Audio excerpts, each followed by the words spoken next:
it's a big day because we know now that the college football video game is coming back in 2024. I think we need to discuss this. What was everybody's team back in the day?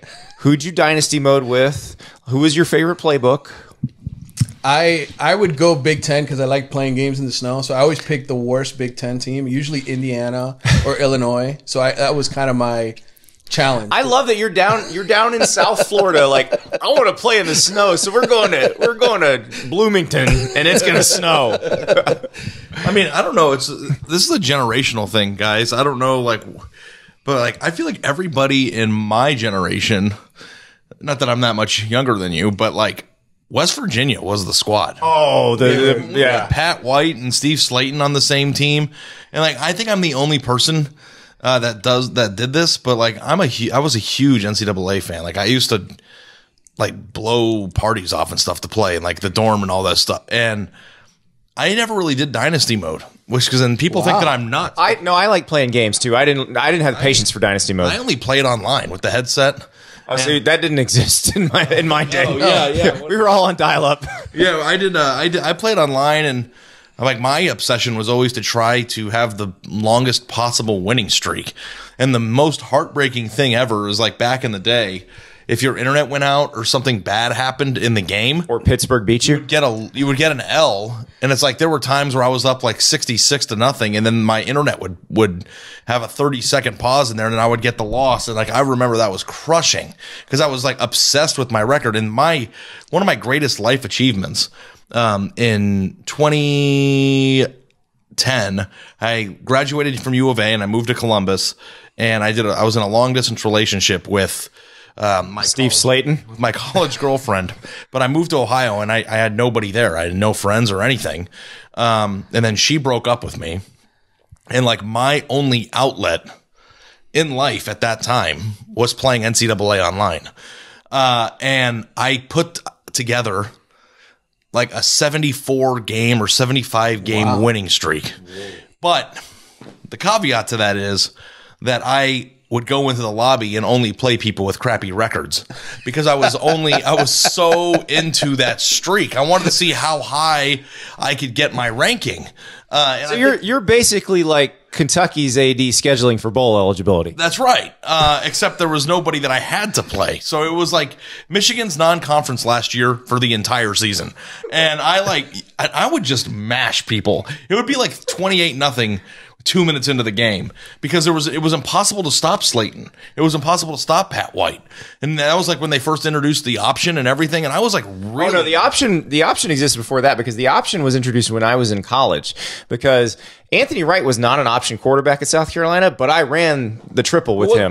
Was it the option that they introduced, or was it the zone read? There was something that they introduced the zone read, yeah, where you could hold the button down and whether or not you hand it or can't. Yes, that's the zone read. I heard people through the microphone throw their controllers. I ran the same play. Well, and you're gonna get RPOs now, because they have RPOs in Madden, so they've already got the technology for it. Yeah, so when in the early 2000s, there was the guy who was responsible for designing the playbooks for EA Sports, a guy named Larry Rehart. Larry Rehart was a walk-on quarterback at Florida, one of the all-time great Bishop Moore Hornets high school QBs, but that's the job he landed after college. It's a great job. Can you even imagine being the person who designs the playbooks for NCAA football? Yeah, I mean, it's a dream job. They don't really change all that much, do they? I feel like the Madden, they do now. The Madden playbooks have been the same collection of go-to plays for 10 years. But they were pretty diverse. I mean, you go back to those college playbooks, it felt like they were thicker than the NFL playbooks. I think so too, and because they did try to have the personality. And I remember talking to Larry about it. I think I did a story for the Tampa Tribune when he was working there, and he said that the goal was to make them as diverse as college football actually is. Well, I don't know if either of you had the opportunity to do this, but EA Sports contacted me during the development of this game. And I'm not allowed to give any of the details because I had to sign an NDA, but they took me through the recruiting interface and were using my coverage and resources of awesome. If they steal Stars Matter, we got to sue. No, but they were asking how often do you see this happen, or how should we do this or that? And I will tell you, because I've seen kind of some of the back of the interfaces of what they're working on and stuff.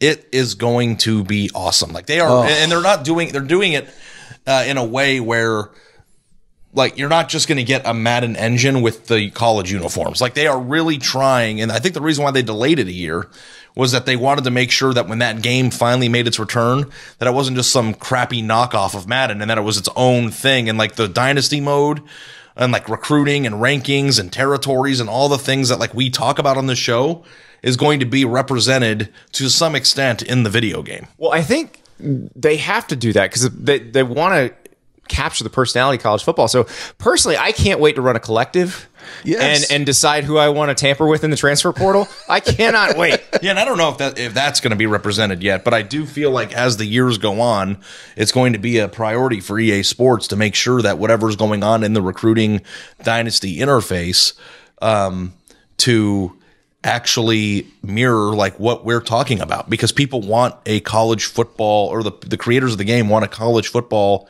fanatic, like the people who listen to the show and the people who have dedicated their lives professionally to covering it, to feel connected to the actual sport. Because there were a few years, and I don't know if you guys remember this, but the year when Larry Fitzgerald was on the cover, that was one of the worst games I've ever played. And like there were a few years where EA Sports got like a little complacent with, because it's like Madden really doesn't change all that much from year to year. No, they just change the players. This year, I read, I think somewhere, that they're going to do their best to, actually have an overhaul of the game and better gameplay and stuff. And, I hope so, because like basically what EA Sports had been doing was charging people $75 a year for a new game that had updated rosters that they could have updated online in 30 seconds.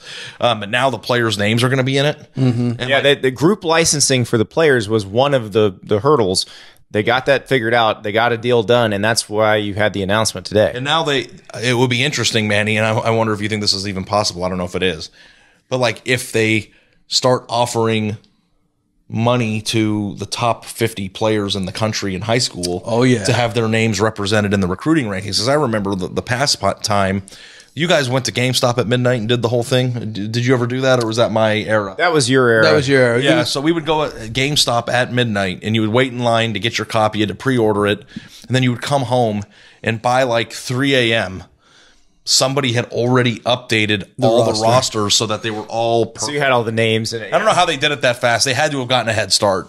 And that was like, honestly, my Christmas. Do we get reporters in the game? Because the NBA game started to put reporters in the game. Yeah, they should put like Manny Navarro in there. I want Ari's takes. South Florida. I mean, it would be funny like if you were like running Nebraska as your dynasty and you got Dylan Raiola, and then that my freaking face pops up on the screen. This is the most significant recruitment of the cycle.